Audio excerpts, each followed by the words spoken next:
Hello everyone, আজকের ব্লগে আপনাদের স্বাগত জানাচ্ছি। উত্তরবঙ্গের এক অনন্য গৌরব দিনাজপুরের ঐতিহাসিক কান্তজি মন্দির। প্রকৃতি আমাদের কোনো কৃত্রিমতা ছাড়াই আপন করে নেয়। যান্ত্রিক জীবনের সব ক্লান্তি নিমিষেই দূর হয়ে যায় যখন এক ফালি সবুজ ঘাস, মাথার উপরে নীল আকাশ আর পাখির কলকলানি আমাদের চারপাশকে ভরিয়ে দেয়। প্রকৃতি যেন এক নীরব চিকিৎসক, যা মানুষের মনকে শান্ত করতে জানে। শহরের কোলাহল যেখানে ক্লান্ত হয়ে পড়ে, প্রকৃতির নীরবতা সেখান থেকেই মানুষের মনকে ছুঁয়ে যায়। কান্তজি মন্দিরের এই প্রাঙ্গণে দাঁড়ালে এক অদ্ভুত মানসিক শান্তি পাওয়া যায়।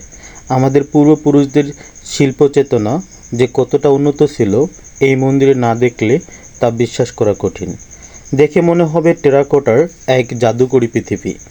পোড়ামাটির দেয়ালে দেয়ালে যেন লুকিয়ে আছে হাজার বছরের ইতিহাস আর গল্প। যান্ত্রিক এই ব্যস্ত শহরে আমরা সবাই যখন ছুটছি এক অজানা গন্তব্যে, প্রকৃতি তখন তার সবুজ আঁচল পেতে আমাদের ডাকছে একটুখানি শান্তির খোঁজে। গাছের পাতার ফিসফিসানি, নদীর বয়ে চলা গান আর ভোরের স্নিগ্ধ বাতাস আমাদের মনে করিয়ে দেয় জীবন আসলেই সুন্দর যদি আমরা একটু সময় দিয়ে এই প্রকৃতির দিকে তাকাই।